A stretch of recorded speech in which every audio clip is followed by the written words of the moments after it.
on passe aux Market Movers avec vous, Mathieu Driol, analyste senior chez Day by Day. Bonjour Mathieu. Bonjour Vincent. Alors je vais les découvrir avec vous, hein. Ces Movers, on a un petit problème au niveau de la cotation du CAC 40, mais bon, les valeurs individuellement, elles, cotent. Oui, tout à fait. On commence avec quoi? On va commencer avec les hausses. C'est assez simple, c'est le secteur de la distribution qui poursuit son mouvement de reprise assez nettement d'ailleurs depuis 4-5 jours. On voit au premier Casino qui, vous le voyez, après le test de ce niveau majeur à 46,82 a déclenché une très très forte accélération. Il y a toujours dans ce très large intervalle de consolidation entre donc 46,82 la borne basse et la borne hausse à 52,65 et on revient au contact de cet obstacle dont le débordement améliorerait peut-être un petit peu les perspectives. Et si on se met sur un horizon de temps, vous voyez, un peu plus loin, c'est quand même pas extrêmement puissant comme phase de reprise, c'est très saccadé. Si on bascule sur le concurrent Carrefour, et bien là vous voyez le niveau équivalent à Casino, la résistance majeure à 17,97 a été débordée hier. Alors là pour le coup la dynamique comparée à Casino elle était baissière, notamment depuis l'ouverture de ce très très important gap baissier.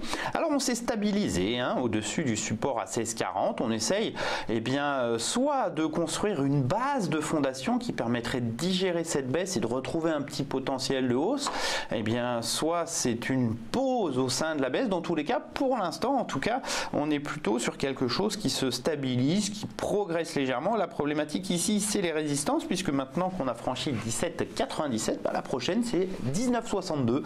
C'est grosso modo le comblement du gap, donc c'est pas évident d'un point de vue technique. Voilà pour les hausses, les seules hausses dont on va vous parler aujourd'hui. Autrement, des baisses. Tiens, on va commencer avec STM quand même, puisque la techno est en difficulté ce matin dans le sillage du Nasdaq américain. Alors du Nasdaq et du SOX, les deux indices ont sacrément dérouillé hier. Ça a commencé assez fort et puis ça s'est fini plutôt bas, puis au plus bas de la séance.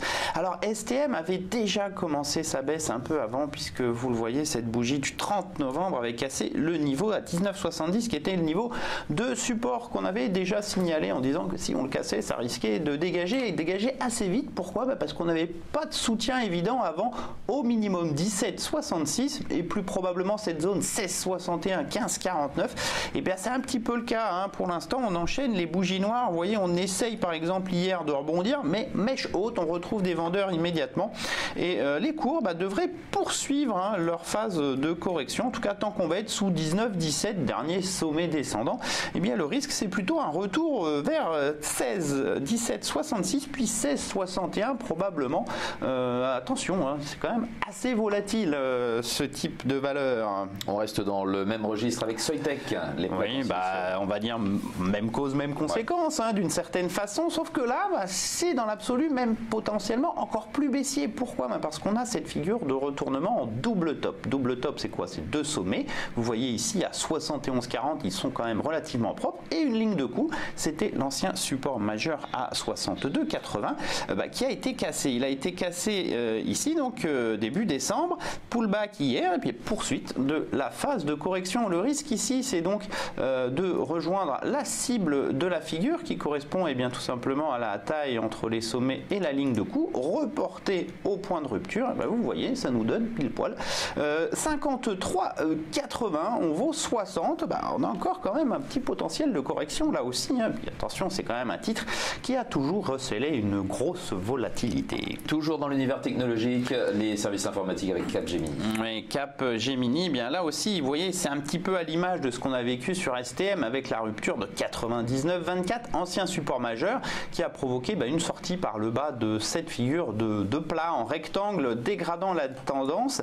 Et la problématique ici aussi, c'est l'absence de support crédible. Alors, on a une ancienne zone de résistance aux alentours des 95. Vous voyez ces nombreux tests ici au courant mai et puis jusqu'à la mi-juillet avec l'accélération de début septembre. Une ancienne zone de résistance ne devient pas forcément support. Le creux à 91, 79 est le véritable support avant le niveau majeur à 88,20. En tout cas, c'est très poussif, très belle séance baissière de 3 jours de reprise qui est assimilée selon moi à un pullback. Et puis aujourd'hui, une phase de correction qui semble reprendre, moins 0,80 pour l'instant. Attention à une correction qui pourrait s'accentuer. Et puis on termine avec Neopost. Que se passe-t-il sur Neopost? Eh bien, c'est une poursuite de la dynamique baissière. Les dynamiques ont ce point qu'elles ne se retournent qu'une seule fois et qu'elles ont tendance à se prolonger quand même très souvent. C'est encore le cas, moins 11,60. Gap baissier lors de la rupture du support à 27. On est déjà au contact du niveau suivant à 24,51. Alors on est obligé de prendre quand même un petit peu de recul pour avoir des perspectives. On voit ici donc ce retournement de 2016 jusqu'au sommet à 40. Et puis depuis, on a eu un retournement similaire, mais à la baisse ici pendant tout l'été 2017. Et puis la correction s'accentue. Donc au contact de 24,51, on pourrait peut-être marquer une petite pause, c'est-à-dire aujourd'hui s'arrêter à moins 11,60, ce qui est déjà peut-être pas si mal, mais attention en dessous, c'est 20,50 et puis après 15,58. La configuration est quand même particulièrement violente, c'est-à-dire qu'on arrive à baisser plus fort qu'on avait monté, et pourtant on est quand même monté à un rythme ma foi assez spectaculaire, passant d'avril à juillet, et bien de 15,50 à 40, on semble faire le chemin inverse, donc attention. Parfait, merci beaucoup Mathieu Driol pour tous ces market movers, Casino, Carrefour à la hausse, STM, Soitec, Capgemini et Neopost à la baisse. Mathieu Driol, analyste senior chez Day by Day. À bientôt.